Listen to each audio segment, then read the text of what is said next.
Hello, welcome back. Kamusta kayong lahat at welcome sa isang edisyon ng Sir Lupet TV kung saan ang mga mahirap ay dumadali at ang mga madali ay humihirap. Kamusta kayong lahat?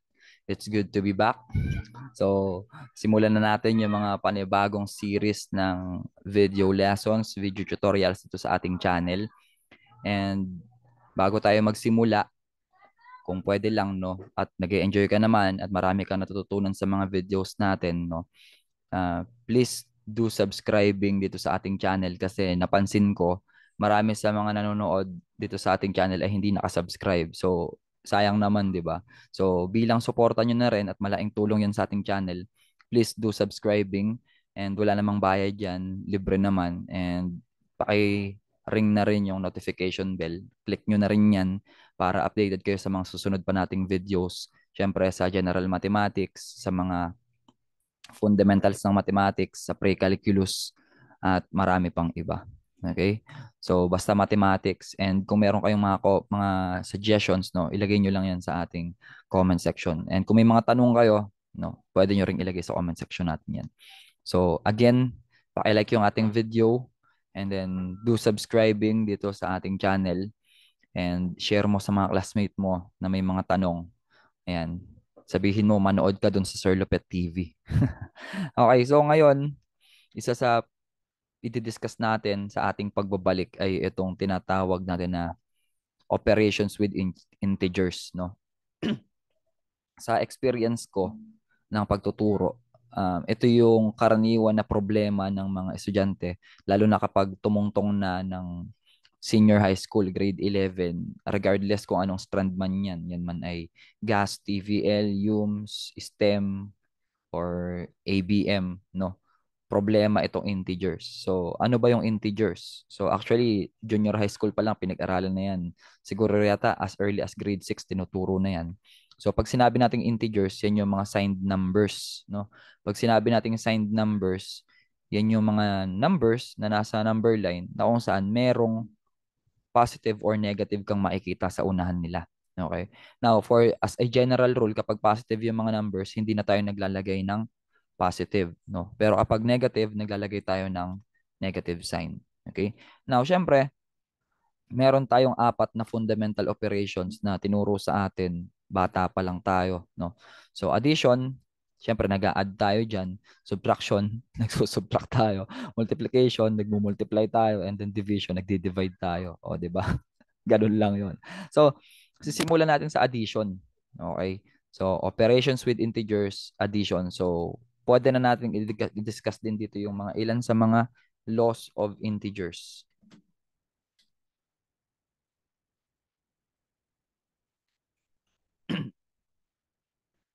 So, about dun sa mga law which are very technical, no?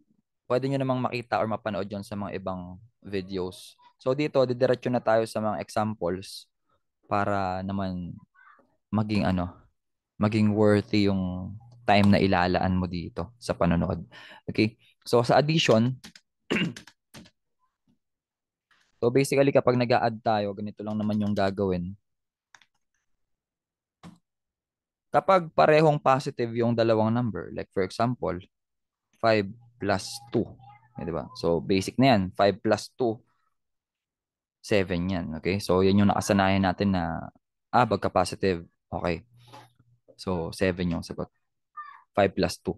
Paano kapag naging negative yung isa sa kanila? Let's say, for example, naging negative 5 plus 2. Okay. So, take note, dahil magkaiba na yung sign nila, ang mangyayari ngayon yan is kailangan mo silang ipag-subtract. Okay, so pagmaminosin natin sila. So, mangyayari, we will have negative 5 plus 2 or 5 minus 2, that will be 3. Okay? So, kung 3 yung sagot natin, hindi pa yan tama. Kasi, papansinin mo, mas malaki yung 5 compared sa 2. And yung 5, yun yung merong negative. So, dahil dyan, magiging negative 5 plus 2, ang sagot ay negative 3. Okay? So, ganun. So, para maintindihan nyo, isipin nyo, merong negative, may 5 taong negative, di ba? Tapos, merong 2 positive. So, ang gagawin nitong 2 positive na to, totropahin nila yung dalawa dito na negative. So, hanggang sa mag-neutralize sila and then eventually, may matitira pang negative 3. Parang ganun yon. Okay? O, ngayon, paano naman yung scenario kapag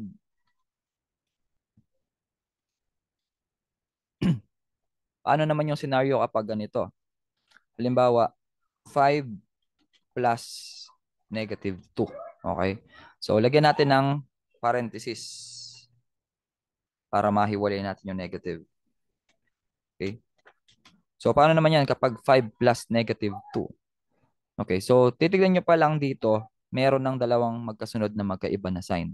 So, ang ginagawa natin dito, pinagmumultiply natin yung dalawang yan. So, magiging positive times negative, ang magiging sagot mo dyan ay negative. So, simple put, kapag merong magkasunod, that is just equal to 5 minus 2. Okay? Para lang 5 minus 2 yan. Yung 5 plus negative 2 is just 5 minus 2. So, the answer will be positive 3. Okay? So, yan yung mga basic ng addition of integers. Now, paano kapag pareho silang negative? Like, negative 5 plus negative 2. Okay, so anong mangyayari kapag ganyan? So, ganun din kapag pareho ng sign at addition ang ginagamit natin. So, pagsasamahin mo lang sila. So, negative 5 plus negative 2 will be 7. But since pareho silang negative, the answer is yan, negative 7. So, negative 5 plus negative 2 is equal to negative 7. So, yan yung addition of integers. Again, recall natin, we have 5 plus 2, that is equal to 7. Alam nyo na yan. Now, negative 5 plus 2. So, since mas malaki dito yung negative 5 in terms of absolute value ng 5, so magiging negative 5 plus 2 will be negative 3. Okay? Dahil mas malaki yung negative 5 in terms of absolute value. So, negative 3 yung sagot. Dito naman, yung 5, dadagdagan natin ng negative 2. So, mas maliit yung negative 2 in terms of absolute value. So, magiging 5 minus 2 lang yon, and the answer will be 3. Okay? Now, paano kapag pareho silang negative? So, negative 5 plus negative 2, the answer is negative 7. So, kukunin mo lang yung parehong sign which is negative, and then pag plus mo lang yung dalawang number, the answer is negative 7. Okay? Yan yung para sa addition. Okay? So, diretso na tayo sa susunod, which is subtraction. Okay?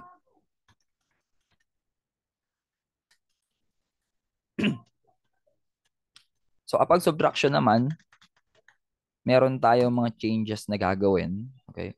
So, basic lang muna. Let's say we have 8 minus 4. Okay? So, kapag 8 minus 4, alam na alam nyo na yan, the answer is positive 4. Okay? Now, paano kapag nagkabaliktad? Naging 4 minus 8. So, paano yan? Di ba? Yung 8 minus 4, given na yon, positive 4 yon. Pero paano kapag naging 4 minus 8? So, ang mangyayari lang dyan, ipagsusubtract mo pa rin sila katulad ng 8 minus 4, but this time, magiging negative. Okay?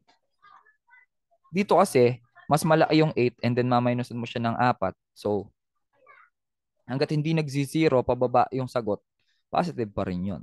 But for this case, since mas maliit yung 4 and then maminusan mo ng mas malaking number, so magne-negative yung sagot.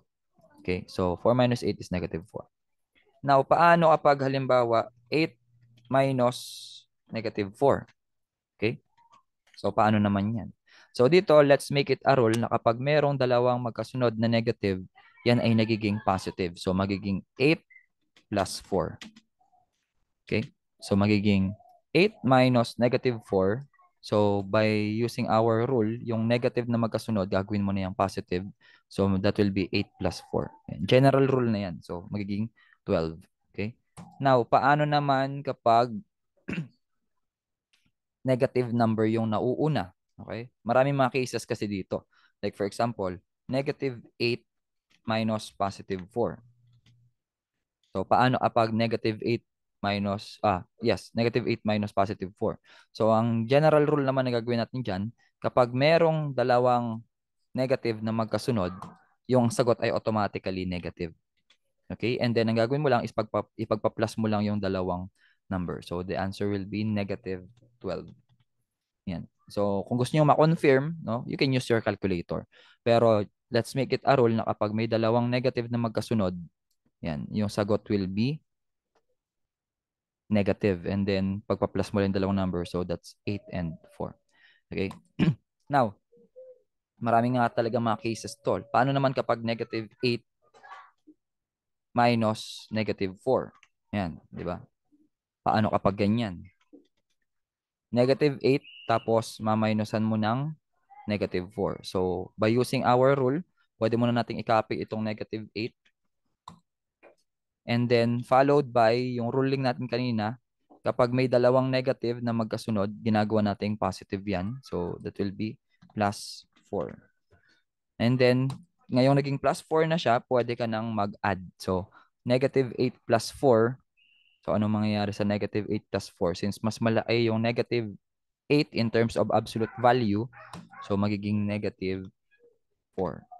Yan. So, negative 8 plus 4, parang merong 8 negative, hahaluan mo ng 4 na positive. So, kukunin niya yung 4 na negative and then may matitira pang 4 na negative. Okay? So, yun yung basics ng subtraction. Okay? So, meron pa mga other cases dito na pwede nating mailagay. Pero, yan yung mga basic na rules. Okay? Again, kapag yung mas malaking number, minusan ng mas maliit, positive yung sagot. Kapag yung mas maliit na number, minusan mo ng mas malaki, magne-negative yung sagot. Kapag yung positive, minusan mo ng isa pang negative or positive minus negative. So, mangyayari, magsasama tong dalawang negative that will become positive and then proceed with addition. 8 plus 4 is 12. Now, kapag nauna naman yung negative, tapos minusan mo siya ng positive, pinag-a-add mo lang yung dalawang number, that will be positive 12, and then maminusan mo ng, or kukunin mo yung sign na negative. Now, kung halimbawa naman negative, maminusan mo ng isa pang negative, so ang mangyayari dyan, magsasama ulit itong dalawang negative, that will be positive 4, and then yung negative 8 is copy mo lang. Negative 8 plus 4 will be negative 4. O, di ba? So, yan yung subtraction. Ganyan tayo mag-subtract. Okay? All right. So now, let's proceed naman dito sa multiplication. So multiplication is ito sa pinakamadali actually. Multiplication and division, they come hand in hand. Baka nga pag-isahin ko na lang ito. Yan. Lagyan na lang natin ng end. Kasi yung ruling ng multiplication and division ay pareho lang. Okay? So papakita ko sa inyo. So let's say we have, maliliit na number lang muna. 2 times 6. Okay? So yung asterisk dyan is multiplication. So 2 times 6 is 12. Yun na yun. Now, kapag yung unang number is positive multiplied by yung susunod na number ay negative, so meron kang 2 times negative 6. Naging sagot yan is still 12 pero negative. Okay? Now, if in case naman mauna yung negative number, multiply mo sa positive number, the answer is positive 12 or 12 and then merong negative pala. Yan. Okay? And then lastly, kapag pareho silang negative, negative 2 times negative 6, the answer is positive 12. Okay? So dito, kahit na sa multiplication, kahit pagpalitin mo yung order ng mga factors, pareho lang yung makukuha mong sagot. Like for example, 6 times 2, 12 pa rin na may sagot doon. Negative 6 times 2, negative 12 pa rin yun. Negative 2 or 6 times negative 2, that's negative 12. And then dito, kahit mauna yung negative 6 times negative 2, so positive pa rin yung makukuha mong sagot. So yun ang tinatawag nating commutative property of multiplication. Na kung saan kahit pagpalitin natin yung order ng kanyang mga factors, same product lang yung makukuha natin. Okay? Applicable din yun sa addition. Meron din commutative property yung addition. Okay. Now, sa division, ganun din yung concept, no? The same concept is applied, no? Gawin natin something na mas malaking number. Let's say we have 24, yung slash is division, no? 24 divided by 4. So 24 divided by 4 is positive 6, di ba? Ngayon yung 24 tapos i-divide mo sa negative 4. Yan. So yung answer is negative 6.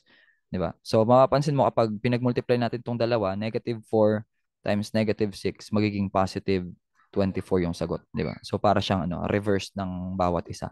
Okay. And then, ganun din kapag negative 24 naman, dinivide naman natin siya sa negative or sa 4 lang, sa 4. So, the answer still is negative 6. And then, kapag naman negative 24, i-divide mo rin sa negative 4. Yan. So, magiging positive 6 yung sagot. So, dito malinaw na pinapakita na yung ruling natin sa multiplication, pareho lang sa rules na ginagamit natin sa division. So, again, 24 divided by 4 is 6. 24 divided by negative 4 is negative 6. Negative 24 divided by 4 is negative 6. And then kapag pareho silang negative, pinag-divide natin, positive yung magiging sagot. Okay? So, yan yung mga cases na applicable or ma-encounter natin when we are doing some operations, no? Kapag involve ang integers. Okay? So again, kapag operations ng integers, yung integers, yun yung mga signed numbers, merong positive or negative. And then yung mga laws of integers, apply dyan dito sa mga binigay nating examples. Yan, so addition. For addition, ito yung mga ilan sa mga rules, pwede nyong balikan. Sa subtraction, ito yung mga ilan with examples. Sa multiplication and division, nakakatuwa to kasi pareho lang naman yung rules nila. Okay? So, hanggang dito muna yung video natin. Sa next video natin ay papakita natin yung application nito, no? Doon sa tinatawag na PEMDAS or mag-focus muna tayo sa MDAS. Multiplication, division, addition, and subtraction. Okay? So hanggang dito muna ang ating video lesson sa araw na to or sa segment na ito. And again, kung hindi pa kayo nakasubscribe sa Sir Lupet TV, please do subscribing. Pakilike ang ating video and share mo rin sa mga classmate mo na nagpapaturo paano ang mga operations with integers kasi napaka-basic nito, especially kapag grade 11 na kayo, kahit anong strand nyo, kailangan nyo ma-review yung integers. Okay?